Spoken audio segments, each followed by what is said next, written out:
Hello student. आज हम कक्षा 11वीं की प्रश्नावली 1.2 को हल करने जा रहे हैं। इसमें 1.2 को हल करने के लिए पहले आपको 3 प्रकार की डेफिनेशन अच्छी तरह से आना चाहिए। 3 तरह की परिभाषाएं आपको समुच्चय के बारे में जानकारी होना चाहिए। एक तो है रिक्त समुच्चय किसे कहते हैं, और दूसरा है परिमित और अपरिमित समुच्चय किसे कहते हैं, और तीसरा है समान समुच्चय किसे कहते हैं।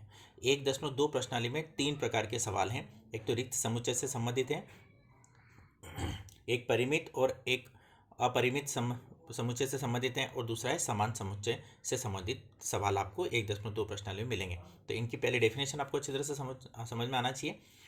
देखते हैं रिक्त समुच्चय किसे कहते हैं। रिक्त समुच्चय सीधा सा है, एक ऐसा समुच्चय जिसके अंदर एक भी अवयव नहीं हो।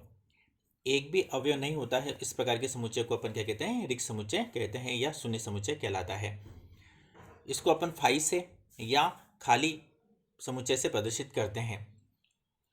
परिमित समुच्चय और अपरिमित समुच्चय, इसका अगर उदाहरण लें अपन, रिक्त समुच्चय का अगर मैं उदाहरण देके समझाऊं तो रिक्त समुच्चय किसे कहते हैं। अगर आपसे बोलें कि कक्षा 11वीं ए के बच्चों का समुच्चय लिखें, तो 11वीं ए के बच्चों की संख्या सीमित है। अपन लिख सकते हैं 1 से 50 है, या 1 से 47 है, या 1 से 52 है, तो 52 बच्चों के नाम अपन लिख सकते हैं।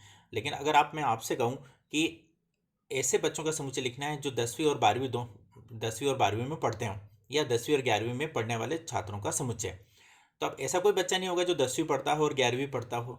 तो इस प्रकार के समुच्चय को अपन बोलते हैं रिक्त समुच्चय है, जिसको अपन नहीं लिख सकते हैं, खाली समुच्चय है, शून्य समुच्चय है। परिमित और अपरिमित समुच्चय, एक समुच्चय जिसके अवयवों की संख्या निश्चित होती है।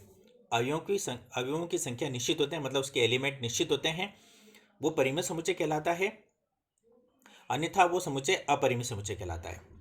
अगर एक संख्या निश्चित होती है तो परिमित समुच्चय है, और संख्या अगर निश्चित नहीं होती है तो अपरिमित समुच्चय कहलाता है।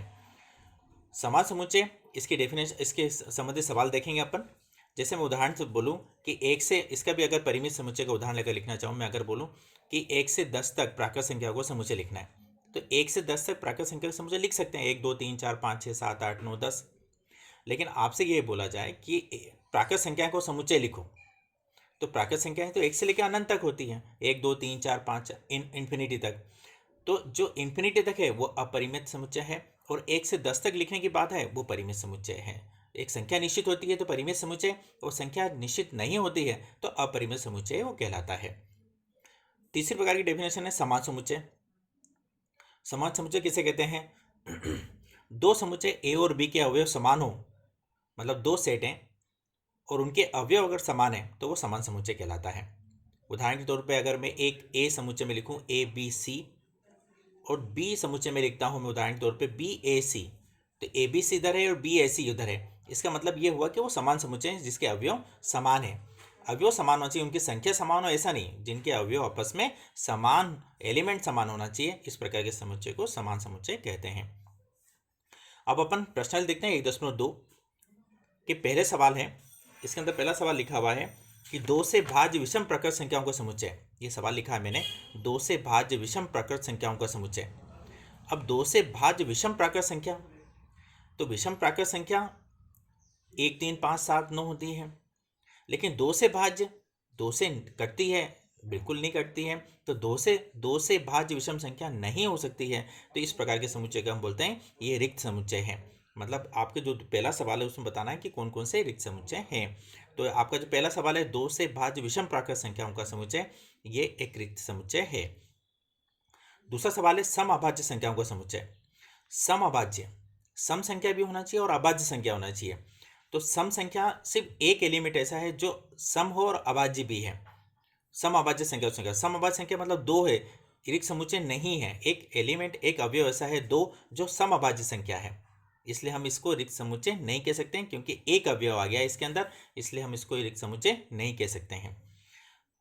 एक प्राकृत संख्या, तीसरा सवाल है, एक प्राकृत संख्या का समुच्चय जिसमें x छोटा होना चाहिए 5 से, लेकिन 7 से बड़ा होना चाहिए।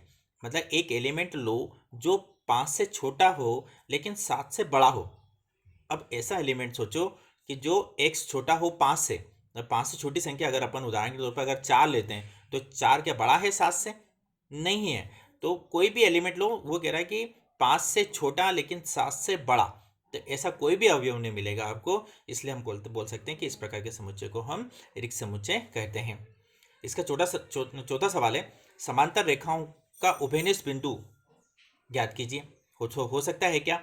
तो समांतर रेखाओं का उभयनिष्ठ बिंदु नहीं हो सकता, क्योंकि समांतर रेखाएं एक दूसरे को कहीं नहीं काटती है, उनका उभयनिष्ठ बिंदु नहीं निकाला जा सकता है, इसलिए इस प्रकार के समुच्चय को हम रिक्त समुच्चय कहते हैं।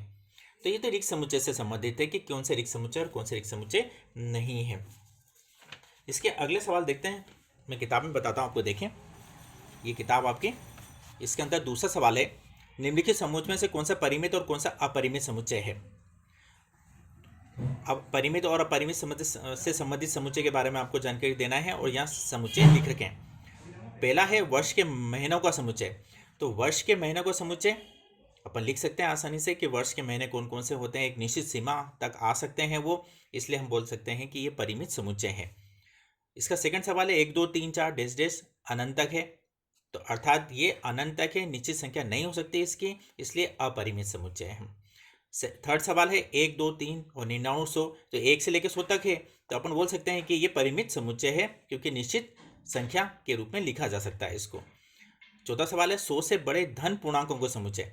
100 से बड़े धन पूर्णांक, आगे कितने भी जा सकते हैं वो तो, इसलिए अपन बोल सकते हैं कि अपरिमित समुच्चय है। इसका पांचवा सवाल है, 99 से छोटे अभाज्य पूर्णांकों को समुच्चय। 99 से छोटे हैं, तो छोटे तो जितने भी आ सकते हैं अपन, कोई दिक्कत नहीं है, इसलिए इस प्रकार के समुच्चय को हम बोल सकते हैं परिमित समुच्चय। इसका तीसरा सवाल है, निम्नलिखित समुच्चयों से प्रत्येक के लिए बताइए कौन से परिमित है। वैसे उसी प्रकार का सवाल है, लेकिन सवाल ये है कि एक अक्ष के समांतर रेखाओं का समुच्चय। तो एक अक्ष के समांतर रेखाओं का समुच्चय, तो एक अक्ष अगर होगा तो उसके समांतर रेखाएं तो अनंत तक जा सकती है, तो इस प्रकार के समुच्चय को हम बोल सकते हैं ये परिमित समुच्चय नहीं है, ये अपरिमित समुच्चय है।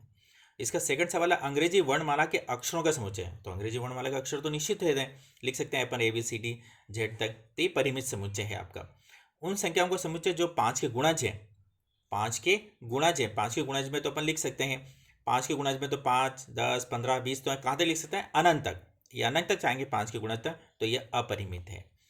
पृथ्वी पर रहने वाले जानवरों की संख्या, पृथ्वी पर रहने जानवरों की संख्या निश्चित गिनी जा सकती है, तो ये इस प्रकार की संख्या को हम बोलेंगे परिमित समुच्चय है।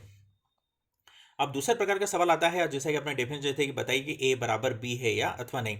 दो सेट दे रखे हैं उन्होंने, एक A सेट है और एक दूसरा B सेट है। A सेट के अंदर ABCD है और B सेट के अंदर DCBA है। तो बताइए कि A बराबर B है या नहीं। तो देखें आप, A बराबर B ABCD है, तो यहाँ पर भी ABCD है, आगे पीछे है, लेकिन सेट तो बराबर है, इनके अवयव आपस में समान है, तो लिख सकते हैं अपन कि ये A बराबर B है। सेकंड है 4 8 12 16, तो 4 8 12 16 यहाँ नहीं है, इसलिए A not equal to B हो जाएगा आपके पास। इस प्रकार के समुच्चय आपको देखना है। जैसे तीसरा है 2 4 6 8 10, तो अब यहाँ देखना है x धन पूर्णांकों का समुच्चय, सम भी है और धन पूर्णांक है, पूर्णांक है लेकिन सम है, और x बराबर या छोटा होना चाहिए 10 से, मतलब 10 से छोटा और 10 भी इंक्लूड हो सकता है। तो देखें यहाँ पर 2 4 6 8 10 था, तो 10 से छोटी संख्या अगर लेंगे तो यहाँ पर ये लिख रखा है अपन को कौन सी विधि में, सारणीबद्ध रूप में, और ये लिखा है रोस्टर के रूप में, निर्माण रूप में, ये निर्माण रूप में और ये रोस्टर रूप में। तो दोनों में आप हल करके देखेंगे तो एक छोटा है 10 से, तो 10 से छोटी संख्या और धन सम पूर्णांक संख्या है, तो 2 4 6 8 10 इस प्रकार की संख्या आएगी, अर्थात A और B दोनों आपस में बराबर हैं। तो सिंपल से सवाल है, मैंने आपको पहले बताया कि 3 प्रकार के सवाल हैं इसके अंदर। रिक्त समुच्चय किसे कहते हैं, परिमित समुच्चय किसे कहते हैं, और अपरिमित समुच्चय किसे कहते हैं, और तीसरा है कि A और B बराबर है या नहीं, मतलब समान समुच्चय है या नहीं। बहुत सिंपल से सवाल है, 10.2 प्रश्नावली से संबंधित है, 3 डेफिनेशन पर आधारित सवाल थे। आराम से आप डेफिनेशन को समझें और सवाल को कर सकते हैं। अगले वीडियो में अपन लेंगे उप समुच्चय से संबंधित और अंतराल से संबंधित समझेंगे। धन्यवाद।